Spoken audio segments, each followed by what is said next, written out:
ओम साईराम मैत्रिणींनो, गेबरारी सखी यूट्यूब चॅनलमध्ये तुमचे सहर्ष स्वागत आहे। हे पहा, आज आपण 28 साईजच्या ब्लाऊजची कटिंग करणार आहोत। 28 छातीच्या मापाच्या ब्लाऊजची। हे पहा, आपल्याला जेव्हा एकाच कस्टमरचे जास्त ब्लाऊज येतात कटिंगसाठी, तेव्हा आपण हा फॉर्म्युला यूज करू शकतो। एक एक ब्लाऊज कट करत बसण्यापेक्षा अस्तर एकावर एक ठेवून घ्यायचे आहे। ते पहा दाखवल्याप्रमाणे। आता ही 28 साईजची कटिंग आहे। 4 टक्सचं ब्लाऊज आहे हे। ह्याचा आपला ह्या ब्लाऊजची कटिंगचा जो पेपर पॅटर्न ठेवलेला आहे मी, ह्याचा व्हिडिओ आपल्या चॅनलवरती अपलोड केलेला आहे। नक्की तो एक वेळा जाऊन पहा तुम्ही। ह्याची कटिंग मी दाखवलेली आहे, त्यामुळे मी आता डायरेक्ट हा फार्मा जो तयार करून ठेवलेला आहे त्याचाच वापर करून तुम्हाला मी एकाच वेळेस जास्तीत जास्त ब्लाऊज कसे कट करायचे याविषयी सांगणार आहे। हे पहा, दाखवल्याप्रमाणे व्यवस्थित असं आपल्याला एकावरती एक अस्तर असे ठेवून घ्यायचे आहेत आणि आपण जो बॅकचा पार्ट ठेवून घेतला होता तो व्यवस्थित असं त्याच्यावर ठेवायचा आहे। खालचा वरचा ब्लाऊज पीस चेक करायचा आहे, व्यवस्थित अस्तरचा कपडा ठेवलेला आहे की नाही। अशाच पद्धतीने हे पहा, व्यवस्थित ठेवून असे ॲडजस्ट करून आपल्याला हे असे मार्क करून घ्यायचे आहेत। आपलं काम ह्याने खूप सोपं आणि लवकरात लवकर होणार आहे। ज्यावेळेस आपल्याला खूप कामाची घाई असते, गडबड असते, आपले ब्लाऊज शिवायलाही वेळ लागतो, कटिंगलाही वेळ लागतो, त्यापेक्षा काय करायचं, आपण असे पॅटर्न तयार करून ठेवायचे आणि ज्यावेळेस आपल्याकडे जास्त कस्टमर असतील, खूप कामाची घाई असेल, त्यावेळेस असे एकावर एक ठेवून असे तुम्ही एक साथ 6-7 ब्लाऊज आरामात कट करू शकता। असे फार्मा काढून ठेवले तर आपल्यासाठी खूप उपयुक्त आहेत। पहा, हे पहा, मी एकसाथ असे 4 ब्लाऊज पीस 4 अस्तर एकमेकांवरती ठेवलेले आहेत। व्यवस्थित असं पेपर पॅटर्न ठेवून घेतलेलं आहे आणि व्यवस्थित मार्क करून असं पहा कट करून घेत आहे। दाखवल्याप्रमाणे तुम्ही करू शकता। आपलं काम एकदम हलकं होणार आहे, ह्याने आपला वेळ खूप वाचणार आहे। अशा पद्धतीचे अनेक व्हिडिओ असतील चॅनलवरती, तरी मी म्हटलं चला आपणही एक वेळा अशा पद्धतीने ब्लाऊज कसे एक साथ कट करायचे त्याविषयी थोडीशी माहिती देऊया। खूपच छोटासा व्हिडिओ बनवलेला आहे, शॉर्टकटमध्ये ट्रिक सांगितलेल्या आहेत। पहा, व्यवस्थित असं आपल्याला जसं मार्क केलेलं आहे तसंच आपल्याला असं कट करून घ्यायचं आहे। खालच्या साईडने कपडा सरळ करून घ्यायचा आहे। आता आपण जास्त अस्तर वापरलेले आहेत, त्यामुळे आपल्याला मागे पुढे होण्याची शक्यता आहे। त्यासाठी मी अर्धा इंच खालच्या साईडने एक्स्ट्राचा मार्क सोडून दिलेला आहे आणि त्यानंतरच व्यवस्थित असं मार्क करून घेतलेलं आहे। जशी आपली कटिंग होती सेम त्याच पद्धतीने ठेवून आपण ही मार्क करून घेतलेली आहे आणि अशाच पद्धतीने पहा कट करायचं आहे। हे पहा, 2 मिनिटात हे माझे 4ही ब्लाऊजचे अस्तर जे आहेत ते कट झालेले आहेत। अशाच पद्धतीने आपल्याला आता फ्रंटचा पार्टही कट करून घ्यायचा आहे।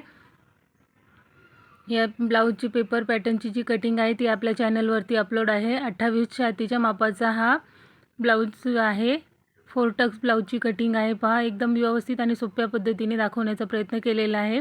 नक्की तो व्हिडिओ आपल्या चॅनलवरती अपलोड आहे, जाऊन एक वेळा पाहून घ्या। सर्वात छोट्या साईजचं ब्लाऊजची कटिंग आहे ही। मोठे ब्लाऊज शिवायला एवढा त्रास होत नाही, जेवढे छोटे ब्लाऊज ॲडजस्ट करायला आपल्याला जास्त डोकं लावावं लागतं। खूप सोप्या पद्धतीने आणि एकदम इझी मेथडमध्ये तुम्हाला मी ती कटिंग दाखवलेली आहे। हे पहा, झाला आपला हा फ्रंटचा पार्ट कटिंग। याचेही आपले 4ही पार्ट्स कट झालेले आहेत व्यवस्थित असे। आता आपण योकपट्टी मार्क करून घेणार आहोत। याच्यामध्ये कुठेही एक्स्ट्रा वाढवायचं नाही आहे, काहीही नाही आहे, जसं आहे तसं ॲज इट इज ठेवून तुम्हाला कट करून घ्यायचं आहे। ह्याची कटिंग एक वेळा नक्की पहा आणि ह्या पद्धतीने ब्लाऊज शिवून पहा तुम्ही कसा बसतोय कसा नाही ते।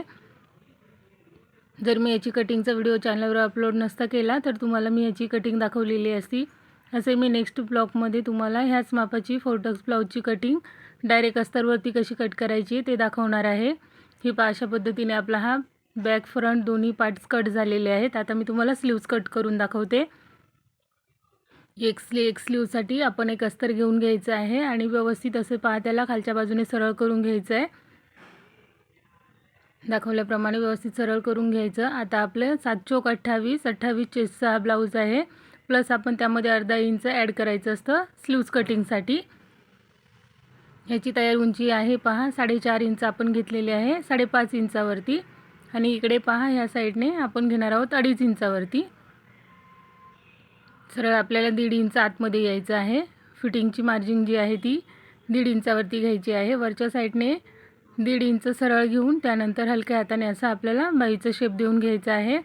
स्लीवचं कटिंगचाही व्हिडिओ आपल्या चॅनलवरती अपलोड आहे, तोही जाऊन नक्की एक वेळा पहा। लॉंग स्लीव्ज, शॉर्ट स्लीव्ज दोन्ही दाखवलेले आहेत. दोन पद्धतीने दाखवलेले आहेत. नक्की एक वेळा तोही व्हिडिओ तुम्ही पाहू शकता. अशा पद्धतीने पहा, एक स्लीव्ज कटिंग करून घ्यायची आणि त्यानंतर व्यवस्थित असे सगळे एकमेकांवरती जे अस्तर आहे ते ठेवून घ्यायचे आहेत. हे पहा, अशा पद्धतीने आपले 3 अस्तर उरलेले होते ते मी एकमेकांवरती ठेवून घेतलेले आहेत. व्यवस्थित असे फोल्ड करून घेतलेले आहेत. आणि आता जी स्लीव्ज आपण कट केलेली आहे ती स्लीव्ज आपण आता ह्याच्यावरती व्यवस्थित अशी ठेवून घेणार आहोत. एक कट केलेली आहे, त्यामुळे बाकीच्या राहिलेल्या आपल्याला कट करायला इझी जाणार आहे. जर तुमची साईज लॉंग किंवा शॉर्ट अशी वेगळी असेल तर तुम्ही त्या पद्धतीनेही वेगळी स्लीव्ज कट करू शकता. माझ्याकडे सेम साईजच्या स्लीव्ज होत्या, त्यामुळे मी ह्या अशा पद्धतीने कट केलेल्या आहेत. एकसारखे सगळ्या स्लीव्ज कट करून घ्यायच्या आहेत. दाखवल्याप्रमाणे व्यवस्थित असं एकमेकांवरती ठेवून घ्यायचं आहे आणि कट करून घ्यायचं आहे. हे पहा, अशा पद्धतीने आपल्या ह्या 4 स्लीव्ज कट झालेल्या आहेत. एकदम सोप्या पद्धतीने आणि एकदम फटाफट असे आपले 4 ब्लाऊज पीस हे कट झालेले आहेत. हे अस्तरचे ब्लाऊज आहेत, याची मी तुम्हाला नक्कीच स्टिचिंगचाही व्हिडिओ लवकर अपलोड करेल. व्हिडिओ पाहिल्याबद्दल